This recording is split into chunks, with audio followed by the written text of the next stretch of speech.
자, 이번 주는 199페이지에 이제 그 지난 중간고사가 이제 끝났으니까 199페이지부터 후반부에 그 연습 문제를 전부 다 이제 풀어볼게요. 뭐 웬만하면 이제 가급적 전부 다 푸는 걸로 하고, 그래서 이제 그 미리 풀면은 좋은데 뭐 수업 중에 같이 해도 상관은 없을 것 같아요. 자, 199페이지 이제 비유동자사부터 들어가는데, 자, 1번 문제 보니까 199페이지 1번을 보니까 비유동자사는 뭐 하나 괄호가 지금 두 개가 있고 두 가지 이제 비워놓고 유형자산과 기타 비유동자산으로 분류된다. 자, 이렇게 이제 나와 있는데 그 괄호 안에 들어가야 할 내용들은 뭐죠? 자, 일단 우리가 비유동자산은 크게 이제 투자자산, 유형자산, 무형자산, 그다음에 기타 비유동자산 이렇게 분류를 한다고 했었습니다. 그래서 여기서 지금 비어있는 칸에 들어가야 될 것은 투자자산과 무형자산이 들어가야 되겠죠. 유형이 나왔으니까 뭐 무형자산 이런 것들은 알아볼 수 있을 것 같고, 뭐 중간고사를 봐서 알겠지만은 지금 결과적으로 우리가 그 시험 문제는 이게 연습 문제에서 내는 거니까 요 수업 중에도 요쪽을 좀 집중적으로 잘 보면 돼요.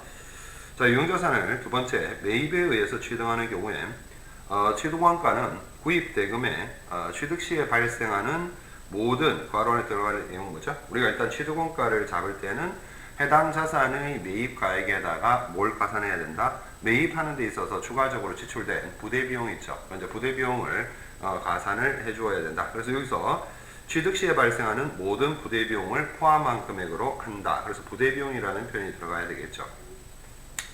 자, 3번 장기 연불 조건으로 유형자산을 구입하는 경우에 자, 이때의 취득원가는 무엇을 기준으로 기록하고 유형자산을 일괄 구입한 경우에는 각 자산의 무슨 비율로 일괄 지급한 총원가를 배분한다.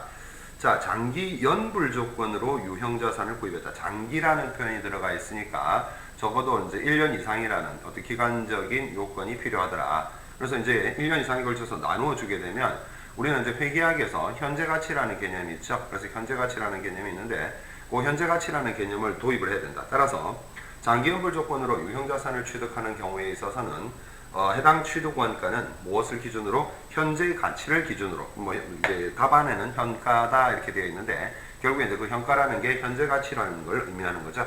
그래서 현재 가치를 기준으로 기록을 하고, 자, 이게 이제 하나의 문제고, 그다음에 유형자산을 일괄 구입한 경우에는 각 자산을 일괄 구입했다. 자, 토지와 건물을 한꺼번에 구입을 했다 한다면은 일정한 비율로 이제 그 원가를 배분을 해줘야 될 건데 무슨 기준으로 배분을 할 거냐 하는 거죠. 공정가액 기준으로 공정가액 비율로 그 총 원가를 배분을 해줄 것이다 하는 얘기입니다.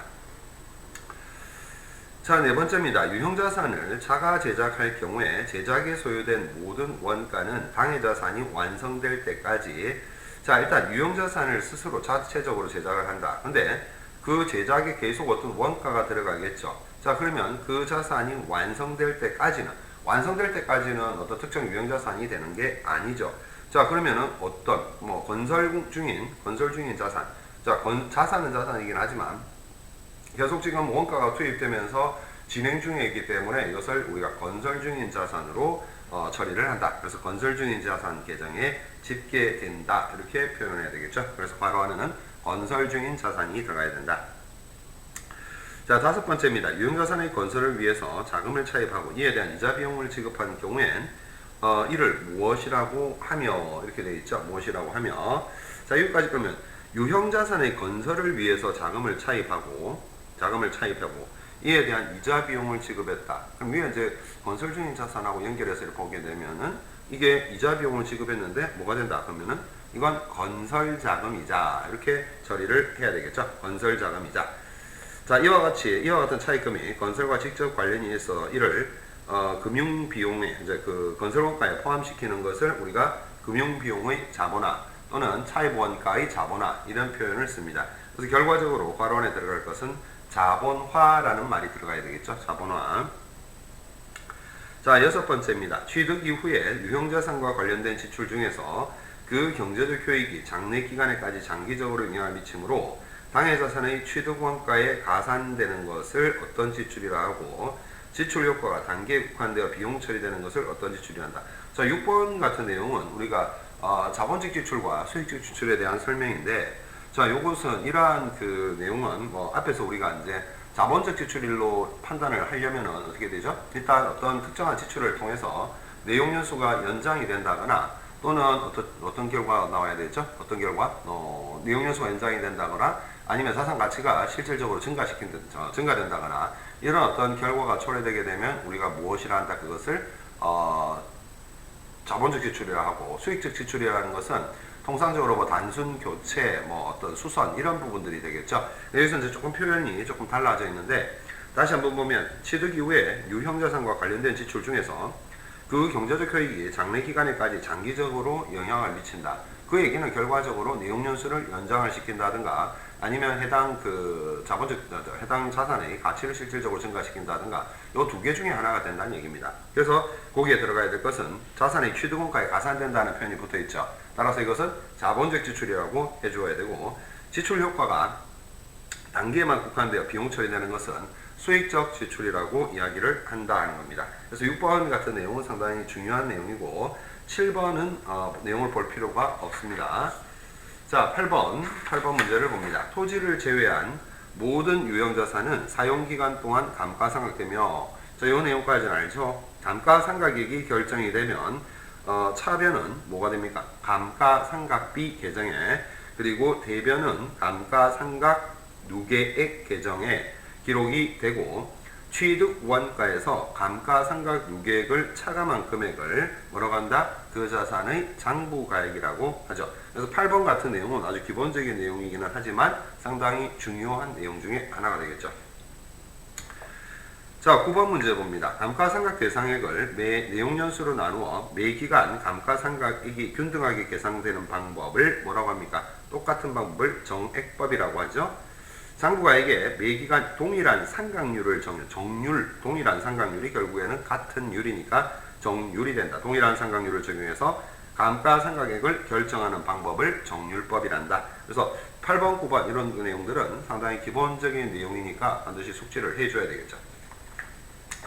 자, 10번 문제 봅니다. 연수합계법을 사용하면 상각 초기의 감가상각액이 나중연도보다도 어떻게 된다? 크게 결정이 되죠. 맨 처음에 크게 결정이 돼 점점점 내려가면서 줄어들죠. 생산량 비례법은 뭐 중요한 내용은 아닌데, 생산량 비례법에서는 매 기간의 감가상각이 무엇에 따라서 적용이 된다? 생산량, 뭐 이름에 나와 있잖아요. 생산량 비례법이니까 생산량에 비례하여 결정된다 하는 겁니다. 자, 11번 봅니다. 유형자산 처분이익은 포괄손익계산서에 무엇으로 보고된다? 자, 유형자산 처분이익은 영업 외 수익으로 보고가 되어져야 한다 하는 겁니다. 자, 12번 국제회계 기준, 즉 KIFRS에 의하면 유형자산의 평가 모형으로 두 가지를 규정하고 있습니다. 원가 모형과 재평가 모형 중에서 선택하도록 하고 있으나 이를 수시로 변경해서는 안 된다고 규정을 하고 있더라. 자, 그래서 12번 국제회계 기준에선 유형자산의 평가 모형을 원가 모형과 재평가 모형 이 두 가지로 구분을 구분을 해두고 있고, 거기에서 선택해서 결정을 하되 이걸 임의적으로 계속 수시적으로 변경을 하면 안 된다는 겁니다. 자, 13번 봅니다. 유형자산에 대해서 재평가 모형을 적용하여 평가하는 경우에 재평가 이익은 기타 포괄 손익 누계액으로 인식한다. 이익은 그렇게 누계액으로 인식을 하고, 그 다음에 처분 손실은 뭐로 인식하느냐 하는 거죠. 처분 손실. 이것은 영업 외 비용, 즉 영업 외 비용으로 처리를 해주면 된다 하는 겁니다. 14번은 감가상각의 필요성에 대해 재무상태표에 근거를 둔 뭐 이거는 이제 자산평가의 관점, 그 다음에 포괄손익계산서에 근거를 둔 원가 배분의 관점, 뭐 이런 이론적인 건데, 자산평가, 원가 배분 이런 표현이 들어가야 되겠고, 오늘날의 어떤 지배적 관점은 원가 배분이다. 자, 감가상각을 우리가 표현을 할 때 뭐라고 이야기를 하느냐면은 해당 자산의 취득원가를 어떤 그 내용연수에 걸쳐서 합리적으로 배분하는 과정이다, 이런 표현을 하고 있죠. 따라서 그 합리적으로 배분한다는 과정이 원가 배분 과정에다가 더 포커스를 맞추고 있다 하는 그런 얘기가 되겠습니다. 자, 15번 천연자원의 원가에는 이렇게 나와 있는데, 천연자원까지는 여러분들이 보실 필요 없다. 이것도 15번 필요 없고 16번도 그냥 넘어가도록 합니다. 자, 객관식 문제를 봅니다. 객관식 문제를 보게 되면 지금 선택형 문제가 있고, 이제 문제풀이형이 있는데 보통은 이제 뭐 선택형 같은 경우에 이제 바로바로 여러분들 풀 수 있을 내용인데, 자, 1번 봅니다. 유형자산에 관한 설명이다. 옳지 않은 것은 이렇게 이야기를 하고 있습니다. 자, 유형자산은 장기간 영업활동에 사용할 목적으로 보유하면서 물리적 형체가 있는 자산, 맞죠? 자, 두 번째, 기존 건물이 있는 토지를 매입한 후에 새 건물을 신축하기 위해서 구 건물을 철거하는 경우 소요되는 비용은 전액 단기 비용으로 처리한다, 이렇게 되어 있는데 2번이 틀렸습니다. 자, 기존 건물이 있는 토지를 매입한 후 새 건물을 신축하기 위해서 구 건물을 철거하는 경우 소요되는 비용은 전액 단기 비용이 된다? 아니죠. 자, 왜 그러느냐 하면은 일단 기존 건물이 있는 토지를 매입을 했을 때는 건물 가액이 잡힙니다. 그죠? 그래서 그 건물 가액이 잡히기 때문에 그 건물이 처분되어지는 거지, 그 철거 비용이 해당 자산, 소요되는 비용으로 처리되는 부분은 아니다는 겁니다.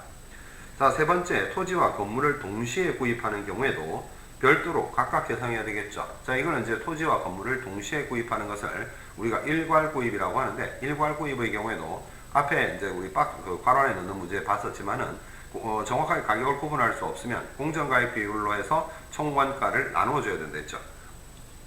4번입니다. 유형자산의 보유기간 중에 내용연수를 증가시키는 지출이 있는 경우에 자본적 지출로 처리한다. 이거 옳은 표현이 되겠죠.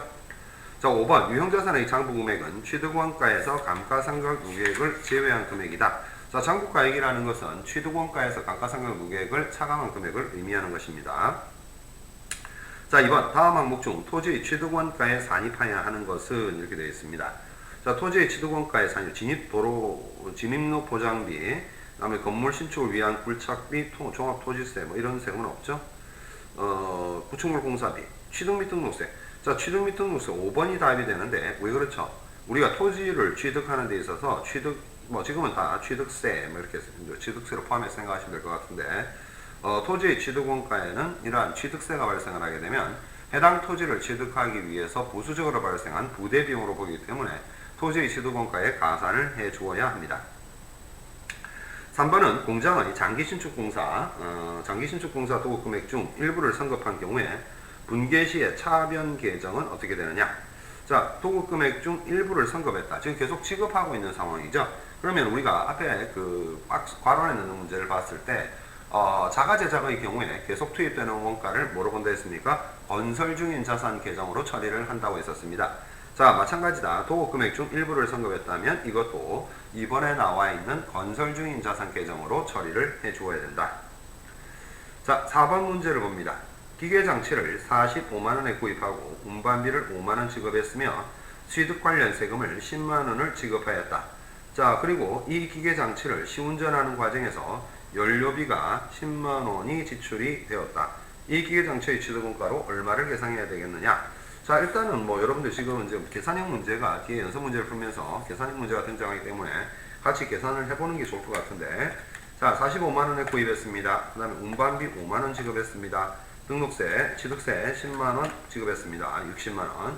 그 다음에 실제 시운전 과정에서 발생한 연료비가 있었죠. 그러니까 어떤 정상적인 유형자산으로서의 기능을 하기 위한 지출이 10만원이 더 지출된 거죠. 그래서 10만원까지 지출을 하게 되면 총 70만원이 이 기계장치의 취득 원가로 봐야 된다는 얘기입니다. 자, 5번째입니다. 기계장치를 액면가액 100만원, 3년 만기 무이자부어음을 발행하고 취득을 했습니다. 기계장치의 표시가격은 80만원이고 어음의 현재 가치는 75만 1315원입니다. 취득시의 분계로 오른 것은 이렇게 나와 있는데, 자, 일단 기계장치 표시가격이 80만원인데 어음의 현재 가치가 75만 1315원입니다. 자, 일단 3년 만기 무이자부어음을 발행하고 취득을 했다고 하죠. 자, 무이자부 어음에 대해서 우리가 잘 모른다 하더라도 일단 나중에 해당 어음을 100만원을 갚아줘야 되는 겁니다. 그럼 우리 입장에서는 대변에 나와야 되는 부분은 계정이 차입금, 즉 장기 미지급금, 부채가 나와야 되겠죠. 차입금이 아니라 장기 미지급금이 나와야 되겠고, 차변에서 우리가 기계장치의 어떤 취득원가는 얼마로 잡아야 되느냐? 75만 1315원으로 잡아야 될 것 같습니다. 그죠? 그럼 나머지 24만 8,685원, 100만원과의 차이가 나는 금액은 현재 가치 할인 차금으로 해서 처리를 해줘야 되겠습니다. 자, 6번 사무실로 사용하기 위해 토지와 건물을 600만 원에 일괄 구입했습니다. 자, 어떻게 이제 이야기를 합니까? 일괄 구입했을 때는 그 구입 원가를 무엇 비율로 나눠준다? 공정가액 비율로 나누어 주라고 했죠. 자, 구입 시 건물의 공정시장 가치가 200이고 토지의 공정시장 가치가 600입니다. 즉 1대3이다. 그죠? 1대3. 근데 토지와 건물이 600에 일괄 구입했으니까 건물의 취득원가로 기록해야 될 금액은 4분의 1이 되겠죠. 자, 그럼 6번에 2번 600만 원에 4분의 1에 해당하는 150만 원이 된다 하는 얘기입니다. 7번입니다. 대원자동차 판매 주식회사는 영업용 소형 화물자동차 한 대를 1000만 원에 구입을 했습니다. 그리고 대금은 월말에 지급하기로 했다고 합니다. 자, 차량 운반구 1000만 원에 샀죠. 자, 차량 운반구는 이게 재고자산이 아니기 때문에 매입 채무로 잡히는 게 아니라 예전 과목은 미지급금으로 잡아야 되겠죠. 그래서 지금 1번과 3번 같은 경우에는 지금 매입 채무로 잡았죠. 그리고 1번에 또 보니까 차변에 매입으로 잡았죠. 자, 매입으로 잡으려면은 우리가 취급하는 재고자산을 취득했을 때 매입으로 잡아야 한다는 얘기입니다. 자, 8번 공정시장 가치가 1억 원인 건물을 증여를 받았습니다. 증여자가 이 건물의 장부 가치를 8천만 원으로 기록하고 있었다면 증여받을 당시에 적절한 분계는 어떻게 되느냐 하는 거죠. 자, 건물 우리가 8천만 원을 기록했다고 하더라도 1억 원인 건물 공정시장 가치 기준으로 판단을 하기 때문에 건물은 1억으로 계산을 하고 그 다음에 1억 원에 대해서는 그냥 받았기 때문에 어떻게 처리해야 된다? 자산 수증이익으로 처리를 해줘야 되겠죠. 그래서 답은 1번입니다. 자, 9번입니다. 다음 중 유형자산과 관련된 지출이 자본적 지출로 처리되어야 할 요건으로 볼 수 없는 것. 자, 일단은 뭐 여러분들 기본적으로 자본적 지출이라는 건 내용연수 연장, 그 다음에 자산의 실질적 가치 증가, 뭐 이런 것들 알아두셔야 된다 했죠. 자, 일단은 지출의 효과가 장기간 지속될 것. 그렇겠죠. 왜냐하면은 자산의 실질적 가치가 증가되었다 한다는 것은 향후에 감가상각 대상 금액도 늘어나는 거죠. 두 번째, 자산의 경제적 효익을 증가시켜야 된다. 그렇겠죠. 자산의 경제적 효익은 자본적 지출을 통해서 자산의 실질적 가치가 증가한다거나 또는 내용연수가 연장이 되어지기 때문에 이것은 자산의 경제적 효익이 증가된다고 볼 수밖에 없습니다. 세 번째, 지출된 금액이 상대적으로 중요할 것. 아무래도 단순 교체하는 수익적 지출보다는 비용의 규모가 클 수밖에 없겠죠. 자, 그렇게 클 수밖에 없으니까 그것은 뭐가 된다? 규모가 상당히 클 거다 하는 거죠. 그러니까 규모가 크다 보니까 상대적으로 중요할 수밖에 없다. 자, 9번에 4번을 보면 매기간 반복적으로 지출할 겁니다. 자, 매기간 반복적으로 지출하는 것은 수익적 지출의 성격에 가깝죠. 그래서 답은 4번이 된다 하는 겁니다. 자, 10번 다음의 기계장치와 관련된 지출 중에서 자본적 지출로 보기 어려운 것은? 자, 10번에 1번 보니까 기계장치의 생산량을 증가시키는 부품의 부착입니다. 자, 생산량을 증가시킨다. 어떤 자산의 실질적 가치를 증가시키는 거니까 자본적 지출로 볼 수 있겠죠.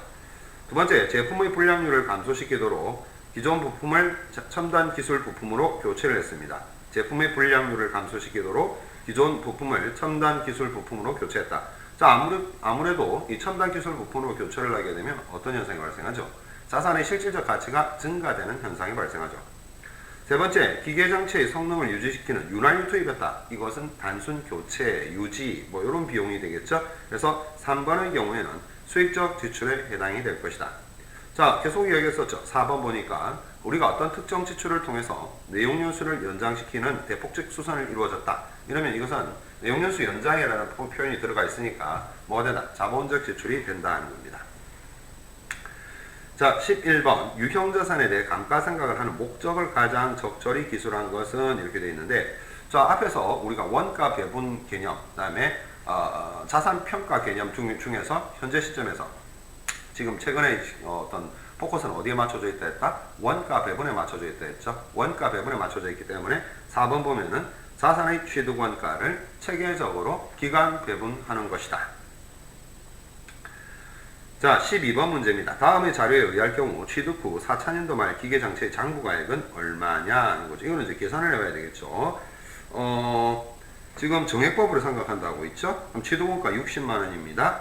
그 다음에 잔존가액이 5만 원입니다. 자, 그럼 이제 여러분들이 이제 계산을 연습장을 같이 했어야 되는데, 자, 취득원가가 60만 원이다. 그러면 잔존가액이 5만 원이다. 자, 이렇게 하면은 1차 년도부터 한번 해볼게요. 자, 1차 년도 내용연수 10년이죠. 자, 그러면 지금 55만 원을 가지고 55만 원을 정액법이라 했으니까 1차년도에 얼마 생각됩니까? 5만 5천 원. 그 다음에 2차년도에 얼마? 5만 5천 원. 3차년도에도 마찬가지겠죠. 그럼 4차년도 말 기계장치니까 5만 5천 원을 4번 한 거죠. 5만 5천 원을 곱하기 4 5만 5천 원을 사라니까 22만 원이 되죠. 그럼 취득원가 60만 원이니까 22만 원을 차감하게 되면 얼마가 됩니까? 38만 원이 4차년도 말에 감가상각이 4차년도까지 이루어지고 난 다음에 장부가액은 38만 원이 된다는 얘기입니다. 자, 13번 문제를 봅니다. 취득 원가가 500만 원입니다. 내용연수가 9년인 기계장치에 대해서 정액법으로 5년간 감가상각한 결과 감가상각 누계액이 250만 원이었습니다. 만일 처음부터 연수합계법을 적용했다면 감가상각 누계액은 얼마이겠는가? 자, 일단은 지금 내용연수가 500만 원짜리인데 내용연수가 9년인 기계장치에 대해서 정액법으로 5년간 감가상각한 결과 감가상각 누계액이 250만 원이었답니다. 자, 그러면 5년간 감가상각 정액법으로 했으니까 1년에 50만 원씩 감가상각이 되었다는 얘기죠. 자, 그러면 여기서 우리가 알 수 있는 거는 뭡니까?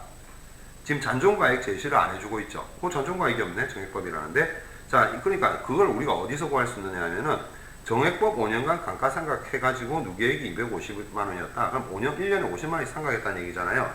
자, 그럼 어떻게 구할 수 있다? 취득원가 500만 원에서 잔존가액이 결국 50만 원이었다는 얘기예요. 자, 그러면 이 450만 원을 가지고 어떻게 9년을 나누니까 1년에 50만 원이 감가상각비, 즉 감가상각 누계액이 나오는 것이죠. 자, 그러면 우리가 연수합계, 만일 처음부터 연수합계법을 적용을 했다 했을 때 감가상각 누계액, 연수합계법은 어떻게 하는데요? 지금 1부터 9까지 다 돼야 되겠죠?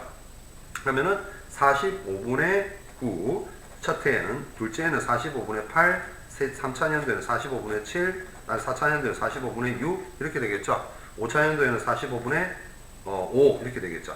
자, 그러면 연수합계법을 적용했다면 감가상각 누계액은 어떻게 되느냐 하는 거죠. 그래서 첫 해에 이제 그 45분의 9를 적용을 하게 되면 450만 원. 지금 우리가 문제 풀기 위해서 좋게 하기 위해서 문제를 그렇게 내놨다 그죠. 자, 450만 원에 지금 나누기 45를 하고 곱하기 9를 하면 첫째 연도에는 90만 원, 둘째 연도에는 80만 원, 셋째 연도에는 70만 원, 넷째 연도에는 60만 원, 그 다음에 다섯째 5차 연도에는 50만 원 이렇게 상각이 되어진단 말이죠. 자, 그러면 90, 80, 70, 9, 8, 7 이렇게 하면은 다 돼보죠. 90만 원, 그 다음에 80만 원, 그 다음에 70만 원, 그 다음에 60만 원, 그 다음에 50만 원. 자, 이렇게 하면 5차 연도가 얼마가 나옵니까? 350만 원이 나오죠. 자, 다시 한번 설명드립니다. 취득원가가 500인데 내용연수 9년이라고 이렇게 알려주고 있다. 기계장치에 대해서 정액법으로 5년간 감가상각을 했다. 자, 이거 뭐 산식을 여러분들이 만들어가지고 하면은 뭐 좀 복잡하긴 한데 그냥 눈치껏 알아볼 수도 있긴 한데, 자, 우리가 정액법에 있어서는 취득원가 500에서 얼마 X를 빼니까 X가 뭡니까? 잔존가액이죠. 그걸 갖다가 내용연수 9년으로 나누니까 얼마가 나왔다? 50만 원이라는 1년치 감가상각 비가 나왔다는 얘기죠. 5년치에, 자, 1년치에. 자, 그러니까 5년을 하게 되니까 얼마 감가상각 누계액이 250만 원이 됐다는 얘기죠. 자, 그래서 X라는 법, 즉 잔존가액은 50만 원임을 알 수가 있다는 말이죠. 자, 그리고 연수합계법을 했을 때 누계액은 얼마냐 이렇게 물어봤는데, 결국에는 연수합계법은 분모에 어떻게 됩니까? 1 플러스부터 1부터 9까지 다 합쳐가지고 45분의 1차 년도에는 9, 2차 년도에는 45분의 8, 3차 년도에 45분의 7, 4차 년도에 45분의 6, 5차 년도에 45분의 5. 자, 이렇게 이제 감가상각, 상각률을 곱해주는 거죠. 어디에다가 취득원가 500에서 잔존가액 50만 원을 차감한 450만 원에다가 곱하도록 하고 있단 말이죠. 그래서 문제에서 보니까 이제 일부러 이제 이렇게 계산이 편하게 하기 위해서 분모에 1부터 9까지 더한 게 45가 들어가도록 이렇게 문제를 만들었다는 얘기입니다. 그래서 450만 원을 가지고 계산하니까 1차 년도에 90, 2차 년도에 80, 3차 년도에 70, 4차 년도에 60, 5차 년도에 50 이렇게 하니까 전체 감가상각비가 350만 원이 나오고, 그래서 그 350만 원의 감가상각비가 나온다는 것은 결국에 감가상각 누계액이 350만 원이 된다 하는 얘기입니다. 자, 13번 문제 같은 경우에는 문제를 조금 이제 요 우리 교재 수준에서는 다소 이제 조금 어렵게 출제하고자 해서 문제를 출제한 이렇게 이제 이런 문제를 만들어낸 것 같은데 별로 뭐 이렇게 어렵지는 않습니다. 또 해보면. 근데 이제 요 문제에서 맹점은 잔존가액을 알려주고 있지 않아가지고 여러분들이 잔존가액 어떻게 구할까 하는 약간 이제 의구심이 생길 수가 있고 또 내용연수가 통상 뭐 5년이든 10년이든 이렇게 주어지게 되는데 내용연수가 지금 애매하게 9년 이렇게 주어져 있더라는 거죠. 9년 주어진 이유가 잔존가액을 정확하게 구해서 계산을 직접 해보라는 얘기입니다. 그래서 산식에 넣어가지고 취득원가에서 잔존가액을 차감한 것을 내용연수로 나누어서 구하는 것이 우리가 뭐라고 했습니까? 정액법이라고 했죠. 정액법. 그래서 이제 그거를 보라는 얘기입니다. 자, 이제 문제를 푸니까 뭐 앞에 이론으로 볼 때보다는 여러분들이 다소 이제 조금 덜 지루하시죠? 덜 지루하고 여기까지 하고 이제 다음 시간에 이어서 이제 14번 문제부터 풀어보도록 하겠습니다.